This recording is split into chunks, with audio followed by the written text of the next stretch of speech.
Et nous arrivons à la conclusion du sermon de Jean-Baptiste lors de ce moment frappant de l'histoire du peuple d'Israël, où il y a une sorte en tout cas un frétillement qui semble annoncer un réveil en Israël. Même si finalement les fruits effectifs de ce réveil ne seront qu'à la Pentecôte, là où il y aura la venue du Saint-Esprit et la conversion réelle de plusieurs âmes, de plusieurs milliers d'âmes.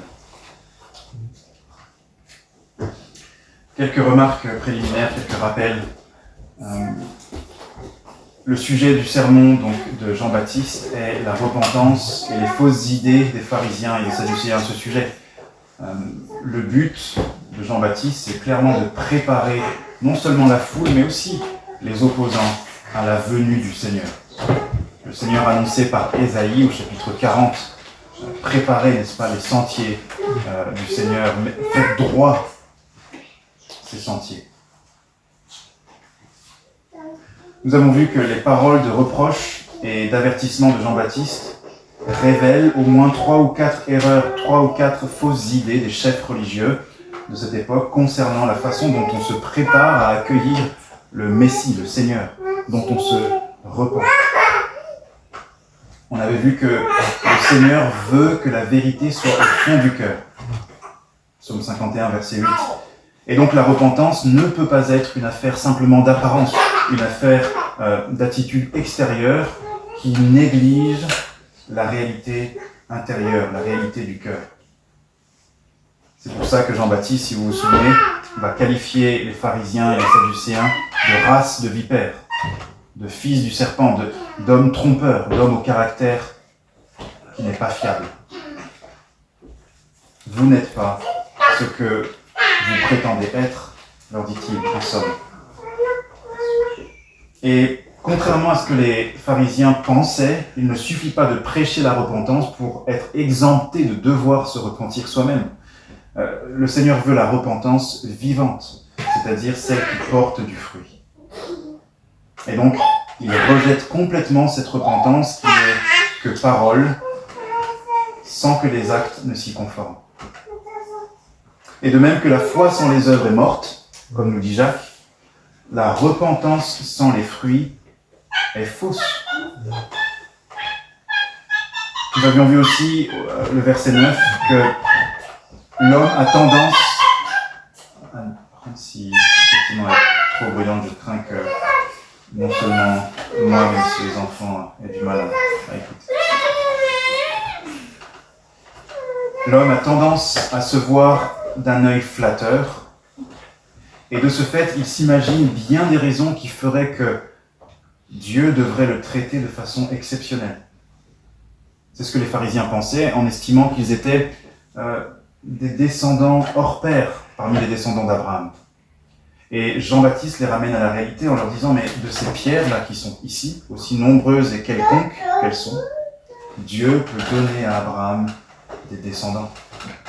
Vous n'avez donc pas une sorte d'immunité à cause de votre lien de famille, votre lien biologique avec Abraham. Le Seigneur n'est pas impressionné, autrement dit, par notre pédigré, par notre sang, par notre ascendance, par notre arbre généalogique.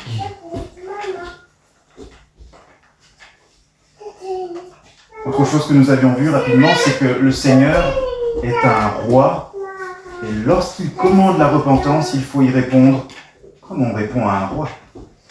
Non pas avec nonchalance, mais avec empressement. Et qu'est-ce qui devrait nous pousser à cet empressement ? C'est la grâce de sa patience. Souvenez-vous le déjà sur lequel on avait insisté. Je relis dans le chapitre 3 pour ne pas le citer de travers. Chapitre 3, relisons même à partir du verset 7. « Mais voyant venir à son baptême beaucoup de pharisiens et de sadducéens, il leur dit, « Race de vipères, qui vous a appris à fuir la colère à venir ?» Il y a cette notion de fuite, d'empressement, d'urgence. « Produisez donc du fruit digne de la repentance et ne prétendez pas dire en vous-même, « Nous avons Abraham pour père. » car je vous déclare que de cette terre-ci, Dieu peut susciter des enfants à Abraham. Déjà, la cognée est mise à la racine des arbres. Tout arbre donc qui ne produit pas de bons fruits sera coupé et jeté au feu. Oui, le fruit de la vraie repentance est aussi cet empressement, ce zèle à se détourner de ce qui déplaît à Dieu, pour se centrer sur Dieu, sur ses exigences, pour se centrer sur le plaisir de Dieu, car nous sommes ses créatures qui vivons dans son monde qu'il a fait. Voilà donc le message de la repentance prêché par Jean-Baptiste, qui n'était pas simplement un prédicateur, mais un prophète même de Dieu. L'opposition des chefs religieux n'est pas surprenante quand on y pense. Alors ça ne nous surprend pas, nous qui lisons la Bible et qui savons que les pharisiens s'opposent. Mais même pour un premier lecteur ou un lecteur qui n'est pas habitué, il y a quelque chose de pas surprenant, parce que quand on regarde l'histoire finalement du monde, l'histoire de l'Église, il est rare que les vrais prophètes aient été bien reçus, que les prédicateurs de la saine doctrine aient été plébiscités, encouragés, notamment par la caste, on pourrait dire, qui détient le pouvoir, la caste des religieux en place. En effet, le message de la repentance a toujours suscité l'hostilité des pécheurs en tout genre, mais en particulier, les plus farouches opposants à la vraie piété ont presque toujours été dans le rang des leaders spirituels. Ils avaient l'apparence de la piété, comme Paul le dit, mais ils en reniaient ce qui en faisait la force, c'est-à-dire l'obéissance de cœur et la conformité de vie à toute la parole de Dieu. Quelques applications pour nous, par rapport à ces rappels et à ce constat de l'opposition des chefs religieux. Qu'est-ce qu'on peut en tirer pour nous ? Nous voyons du coup que Jean-Baptiste est un exemple dans un sens et un modèle pour tous les croyants. Dans quel sens ? Eh bien, en particulier pour les prédicateurs, parce que Paul le rappelle à Timothée, les prédicateurs rencontreront de l'opposition constamment. Il viendra un temps, dit Paul, où les hommes ne supporteront plus la saine doctrine. Mais ayant la démangeaison d'entendre des choses agréables, ils vont se donner une foule d'enseignants conformes à leurs désirs.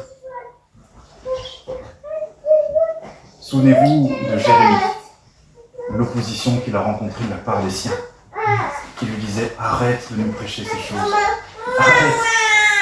Et quels étaient les prophètes qui avaient, entre guillemets, le vent en poupe, qui étaient célèbres, quels étaient les prophètes bien aimés du peuple ? C'était ceux qui disaient, est-ce que tu te souviens, Abby, ce que disaient les faux prophètes, qui faisaient qu'ils étaient très appréciés. Ce qui allait plaire aux gens, oui. Il y a une phrase notamment qui revient, 2 mots. En fait, un mot qui est répété 2 fois. Paix, paix. Tout va bien avec Dieu. Ne vous inquiétez pas, vous n'avez pas besoin de changer. Ce qui est exactement finalement le message inverse, n'est-ce pas, de la repentance. Les prédicateurs donc doivent s'attendre, aujourd'hui encore, à rencontrer de l'opposition, y compris de ceux qui professent la foi, dès lors que ces prédicateurs sont fidèles pour prêcher le message de la parole de Dieu. Et pour tous les croyants de manière générale, il y a aussi, je crois, à être conscient qu'ils avancent à contre-courant en acceptant ce message de la repentance. Ça ne correspond pas du tout à la manière de vivre, n'est-ce pas, de nos contemporains et de la masse, de la majorité. On est plutôt dans une époque, plus que jamais, qui nous dit au contraire, réalise-toi, accomplis-toi, tout ce qui est en toi, valorise-le. Là où le message de Jean-Baptiste dit, vous avez besoin d'être complètement lavé, de la tête aux pieds. C'est ce que symbolise le baptême d'immersion.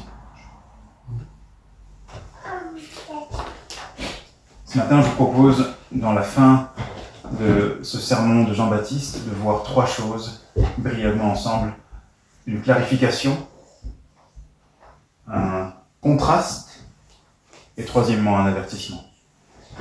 Dans la fin de son sermon, il me semble que nous voyons une clarification sur la personne de Jean-Baptiste et sur les limites de son ministère, un contraste entre Jean-Baptiste et celui que Jean-Baptiste annonce, et enfin un avertissement pour ceux qui négligeraient Jean-Baptiste et son ministère.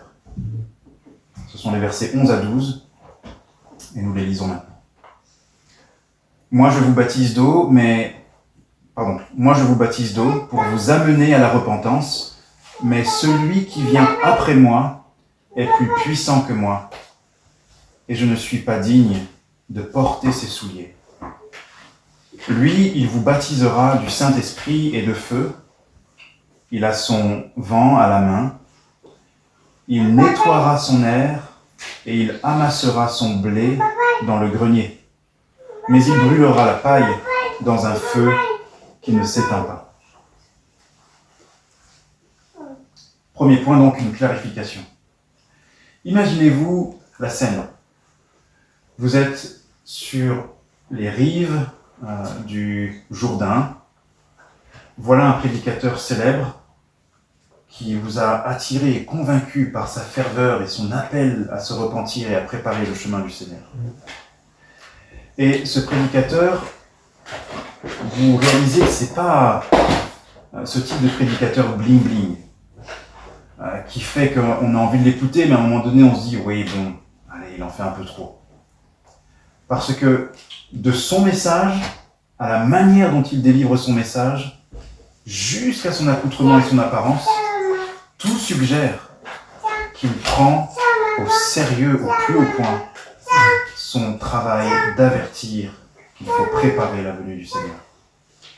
Et donc, ce prédicateur impressionnant, mais pas impressionnant dans le sens superficiel, impressionnant dans le sens de la ferveur, de la profondeur et de la simplicité aussi de son message, vous a frappé, et vous l'avez écouté, vous êtes allé jusqu'à vous faire baptiser, n'est-ce pas, du baptême qu'il faisait. Eh bien, il n'est pas étonnant que certains aient pu commencer à nourrir peut-être la pensée et l'idée que, mais c'est peut-être lui, le Messie. Voilà une trentaine d'années que les mages sont venus à Jérusalem nous annoncer que le Messie est né, et jusqu'à présent, à part Jean-Baptiste, nous ne voyons pas qui pourrait être le candidat. Et si vous lisez l'évangile de Jean en particulier, cette fois-ci de Jean l'apôtre, il nous précise ces choses que les pharisiens avaient envoyées auprès de Jean-Baptiste, des disciples, pour lui demander « Es-tu le Christ ? Es-tu le Messie ?» Et parce que Jean est fidèle à son rôle, qui est de préparer, il ne veut absolument pas créer d'ambiguïté. Et donc, il va conclure son sermon en faisant cette précision. Moi, je vous baptise d'eau pour vous amener à la repentance, mais celui qui vient après moi est plus puissant que moi, et je ne suis pas digne de porter ses souliers. Oui, bien que la prédication de Jean-Baptiste était certainement puissante, pour que tout Juda, toute la Judée, n'est-ce pas, se réunissent vers lui, qu'ils acceptent de confesser publiquement leurs péchés, de se faire baptiser par lui, certainement son ministère était puissant. Et non seulement les résultats le montrent, mais aussi ce que Luc nous dit sur le fait que Jean-Baptiste était rempli du Saint-Esprit dès le ventre de sa mère. Donc nous ne devrions pas lire cette phrase « Moi je vous baptise d'eau pour vous amener à la repentance, mais celui qui vient après moi est plus puissant que moi », comme une façon de dire « Je n'ai aucune puissance ». Non, le ministère de Jean-Baptiste était profondément puissant. Mais c'est justement pour ça qu'il met un point d'honneur à conclure pour que tout le monde comprenne. Mais il y en a un autre. Mon rôle n'est que de préparer, que de donner un avant-goût de ce que lui va faire et de ce que je ne suis pas capable de faire. Jean-Baptiste est donc à un moment sensible de son ministère et ici dans ce texte de sa prédication, et en ami fidèle du marié, il est heureux d'orienter les gens vers le marié et de dire « moi je ne suis que l'ami, il faut que je diminue et que lui augmente. Il faut que je diminue et que lui augmente. » Et là encore, nous avons des applications, des leçons précieuses à en tirer. À nouveau, pour les prédicateurs, tout prédicateur fidèle devrait mettre en avant le Christ et la parole de Dieu et non pas soi-même. Et si vous êtes attiré par un prédicateur, par des prédicateurs, il est important qu'on se pose la question: quelle est l'emphase de son ministère? Quel est l'accent de sa prédication? Est-ce que c'est un accent qui me donne l'impression que il est lui finalement au centre, il est incontournable? Dans quel cas, il faut au minimum qu'il réoriente son ministère, voire même qu'il arrête sa prédication, n'est-ce pas? Ou bien est-ce que son ministère constamment exhorte à regarder à Christ, à regarder à Dieu le Père, à regarder et rechercher l'œuvre du Saint-Esprit dans la vie? Si vous n'êtes jamais aussi remis en question, peut-être, et confronté par la vérité, c'est que vous écoutez sûrement un prédicateur qui ne vient pas non plus de Dieu. Car Dieu est saint et nous sommes pécheurs, et donc il y a aussi là une leçon, il y a quelque chose de normal à entendre un prédicateur nous dire des choses qui nous remuent, qui nous désorientent, peut-être en tout cas nous remettent en question. Quoi qu'il en soit, la leçon principale, le prédicateur exalte Christ et non lui-même. Concluons en pensant à ce que Paul a dit dans 1 Corinthiens 2. On peut le prendre ensemble. Un texte que vous connaissez bien. Voilà, on pourrait dire le slogan ou quel est l'autre terme? C'est pas la devise peut-être, on pourrait dire. La devise de tout prédicateur évangélique, de tout prédicateur fidèle à Jésus-Christ. 1 Corinthiens 2, versets 1 et 2. Pour moi, frères, lorsque je suis allé chez vous, ce n'est pas avec une supériorité de langage ou de sagesse que je suis allé vous annoncer le témoignage de Dieu, car je n'ai pas eu la pensée de savoir parmi vous autre chose que Jésus-Christ et Jésus-Christ crucifié. Nous ne nous prêchons pas nous-mêmes. Ainsi, Jean-Baptiste oriente les regards de nouveau. Il l'avait déjà fait au début de sa prédication. Préparez les chemins du Seigneur. Repentez-vous, car le royaume de Dieu est proche. Et il le fait à la fin de sa prédication. Celui qui vient après moi est plus puissant, plus grand que moi.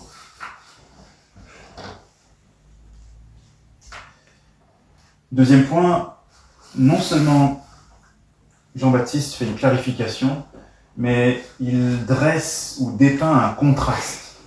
Il dépeint un contraste. Est-ce que, Théodora, tu as vu ou tu as entendu la différence que Jean-Baptiste dit qu'il y a entre lui et le Seigneur Jésus? Oui, c'est ce qu'il a dit, effectivement, il est plus grand que moi. Et en quoi il est plus grand? Quelle est la différence? Je te laisse le temps de réfléchir et écoute le verset. Moi, je vous baptise d'eau pour vous amener à la repentance. Mais celui qui vient après moi est plus puissant que moi et je ne suis pas digne de porter ses souliers. Lui, il vous baptisera du Saint-Esprit et de feu. D'un côté, Jean-Baptiste baptise et de l'autre côté, le Seigneur baptise. Voilà ce qui est au cœur du contraste.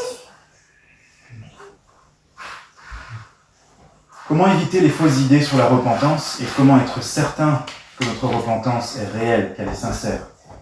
Parce qu'il y a un grand risque, Jean-Baptiste le sait, de se contenter d'être d'accord simplement avec lui. La foule pouvait juste se contenter de dire « mais on s'est fait baptiser, on a confessé nos péchés publiquement et on est d'accord avec ce que Jean-Baptiste annonce. » Et se contenter d'être d'accord avec le prédicateur, lorsqu'il nous parle de Jésus, n'est pas synonyme d'être en union spirituelle avec Jésus. Et Jean-Baptiste met un point d'honneur donc à dresser ce contraste pour montrer les limites de son ministère, les limites de son œuvre. Parce que la force ultime pour le salut et la repentance n'est pas en Jean-Baptiste, elle n'est pas dans un prédicateur ou un messager que Dieu envoie, mais elle est dans le Christ qui est prêché. par ses prédicateurs. Autrement dit, c'est Jésus lui-même qui a la puissance de produire la repentance spirituelle, d'amener la repentance des hommes à un niveau véritablement spirituel et du coup véritablement salutaire. Jean-Baptiste donc confirme son rôle de préparateur du chemin qui conduit le peuple juif à celui qui sauve les pécheurs. Et quand on y pense, c'est logique que la repentance, si c'est un élément indispensable du salut, ce soit quelque chose que Jésus produise. Puisque dans Matthieu chapitre 1, comment est-ce que l'ange Gabriel parle du Christ qui est né ? Souvenez-vous, effectivement, en chapitre 1, le verset 21. « Elle enfantera un fils et tu lui donneras le nom de Jésus, car c'est lui qui sauvera son peuple de ses péchés. » Parce que Jésus est celui qui sauve son peuple de ses péchés. Il est aussi celui qui donne les moyens indispensables pour le salut des pécheurs.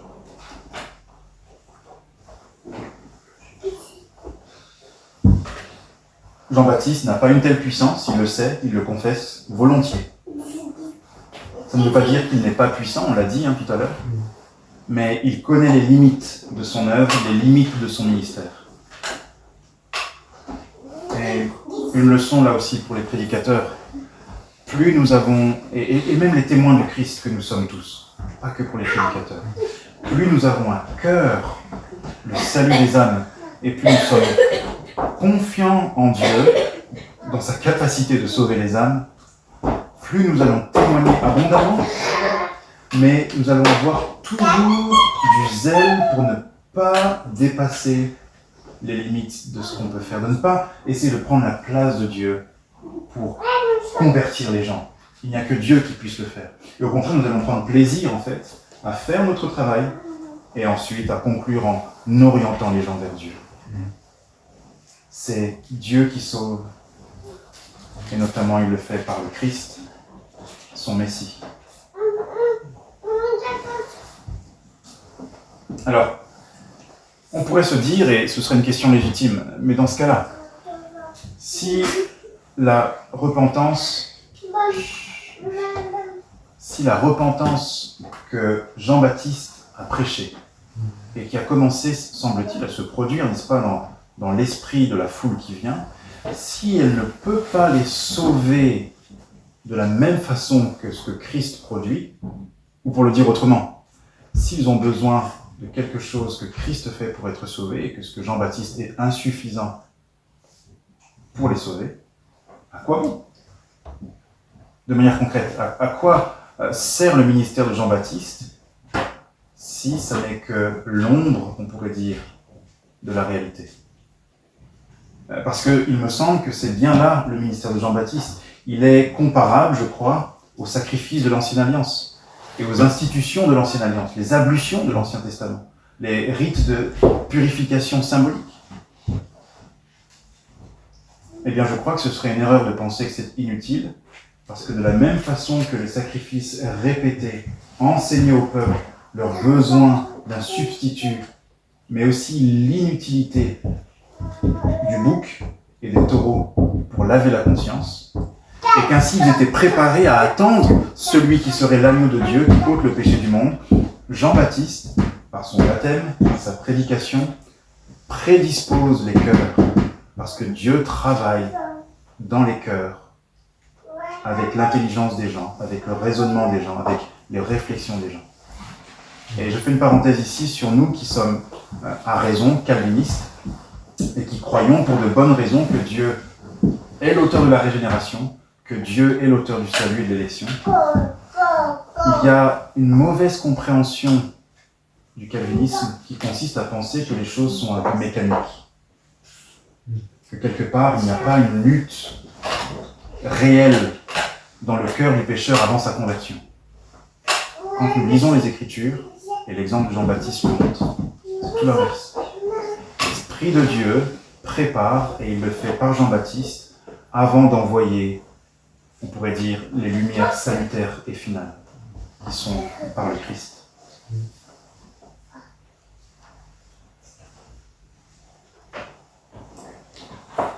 Pour le dire encore autrement, Jean-Baptiste avait un travail pédagogique, de préparation, pour reconnaître ce que Dieu allait faire plus tard, pour faciliter à la foule la capacité de reconnaître « Ah, c'est lui dont il nous parlait ».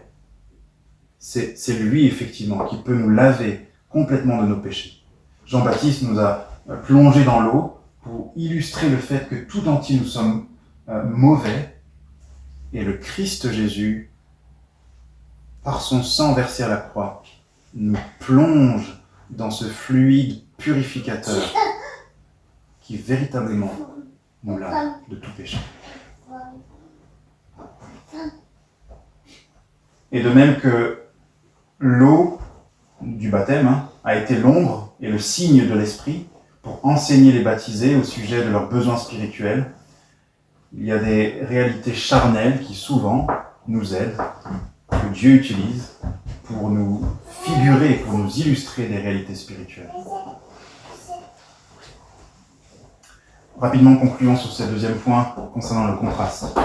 Et on enfonce le clou en précisant Jean-Baptiste baptise d'eau, Christ du Saint-Esprit et de feu. Jean-Baptiste ne peut que préparer les gens à comprendre leur besoin d'être nettoyés. Jésus nettoie. Jean-Baptiste annonce le jugement de feu. Vous vous souvenez, il le dit, il parle d'une colère qu'il faut fuir, que tout arbre qui ne produit pas de bons fruits est jeté au feu. Christ est celui qui envoie dans le feu. Il en a la prérogative, il est le Christ, il est celui qui jugera. Le verset 12 nous le montre très clairement. Il a son vent à la main, il nettoiera son air, il amassera son blé dans le grenier, ce qui correspond au baptême du Saint-Esprit, au salut, le bon fruit que l'on garde, qui entre dans le royaume de Dieu. Et puis il brûlera la paille dans un feu qui ne s'éteint point. Le feu, lorsqu'on en parle dans les versets qui précèdent, correspond à quoi? Il correspond au jugement. Et donc très clairement, il s'agit ici de la colère de Dieu. Abby? Troisième et dernier point, nous avons vu premièrement un...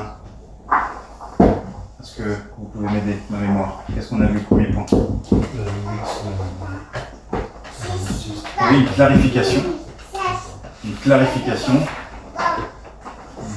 Jean-Baptiste n'est pas le Messie. Deuxième point, un contraste. La différence entre l'œuvre de Jean-Baptiste et celle du Messie. Et enfin, on finit avec un avertissement. On l'a déjà dit, le rôle de Jean-Baptiste n'est pas accessoire, n'est pas inutile. Si vous voulez une image, c'est le rôle de l'infirmier qui prépare un patient pour que vienne le chirurgien et qu'il opère. Le rôle de l'infirmier, on ne peut pas dire qu'il est inutile. Mais ce n'est pas ce rôle décisif qui fait que l'opération salutaire aura lieu. C'est une chose d'être infirmier, c'en est une autre d'être chirurgien. Mais c'est bien là l'avertissement que Jean-Baptiste leur donne. En quelque sorte, il leur dit, si vous ne faites pas ce que je vous dis, moi, l'infirmier, ne pensez pas pouvoir profiter des soins du chirurgien après. Si vous refusez mon appel à la repentance, mon appel à se préparer à la venue du Seigneur, ne pensez pas recevoir de lui l'Esprit qui peut vous sauver, le pardon de vos péchés, l'approbation divine. Une autre image encore, Jean-Baptiste devait être dans son ministère comme le sycomore qui permettrait à tous ceux qui montent sur ce sycomore, sur cet arbre, de voir Jésus, mais plus que ça, d'être vus de lui et appelés par lui au salut. Cette image, évidemment, nous renvoie à Zachée, c'est bien ça, j'ai eu une hésitation à un moment donné, à Zachée qui monte sur ce sycomore, n'est-ce pas? Et ce sycomore va lui permettre de voir Jésus, mais mieux que ça, d'être vu par Jésus. Et nous sommes comme Zachée, nous sommes des nains spirituels. Nous avons besoin d'être agrandis par le Christ lui-même. Et nous avons besoin d'être vus de lui. Et qu'il nous dise, viens, il faut aujourd'hui que j'aille chez toi.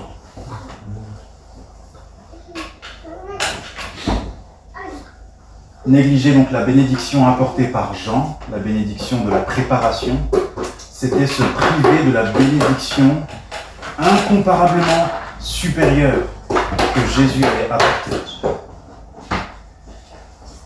Pour le démontrer, j'aimerais lire avec vous dans Luc chapitre 7, les versets 28 à 30.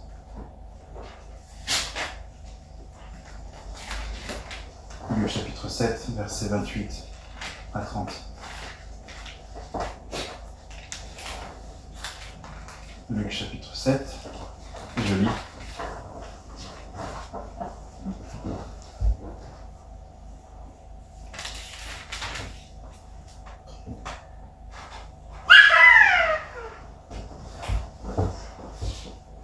Je vous le dis, parmi ceux qui sont nés de femmes, il n'y en a point de plus grand que Jean. C'est-à-dire que Jean-Baptiste, c'est le Seigneur Jésus qui parle ici. Cependant, le plus petit dans le royaume de Dieu est plus grand que lui. Vous vous rendez compte encore à nouveau un contraste. Et tout le peuple qui l'a entendu, et même les publicains, les collecteurs d'impôts, ont justifié Dieu en se faisant baptiser du baptême de Jean. Qu'est-ce que ça veut dire ?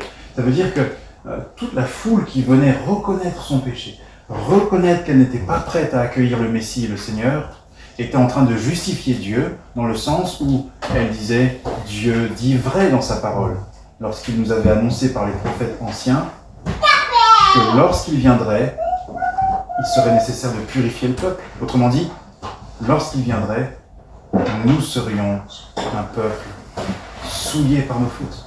Un peuple qui n'est pas prêt à l'honorer et à le recevoir comme il le devrait.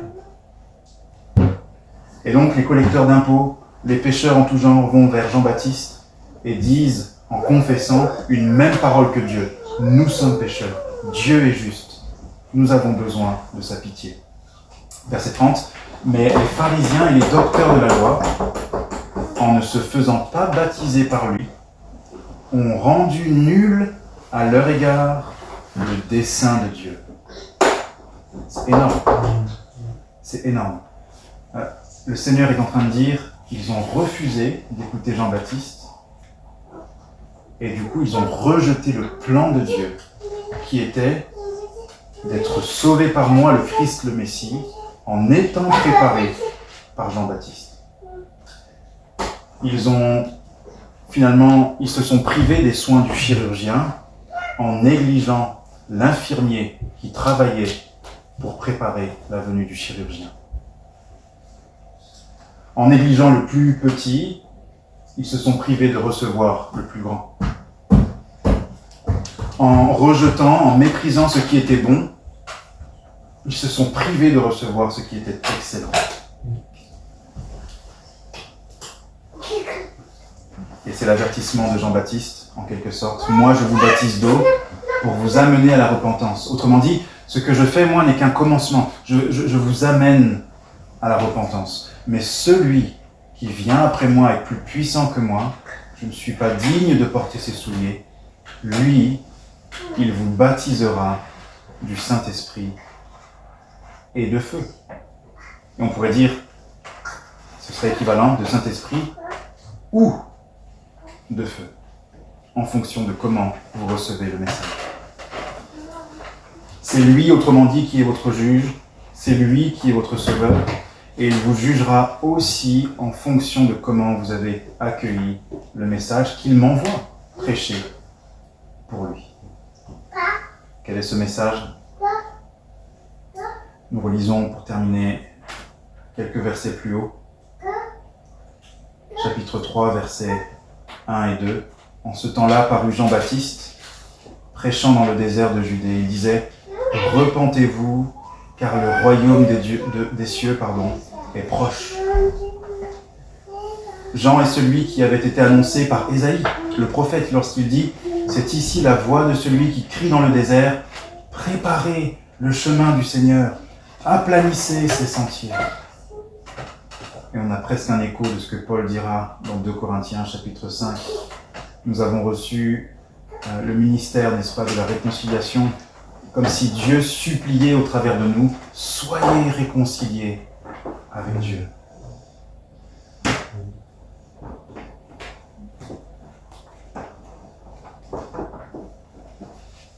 En conclusion, nous disons de ces 3 points, toute vraie repentance nous conduira donc toujours au Christ. Toute vraie repentance nous conduira toujours au Christ. Car lui seul a le pouvoir d'accomplir la réalité du salut. C'est lui seul qui peut commencer la conversion du cœur et de l'âme, la repentance.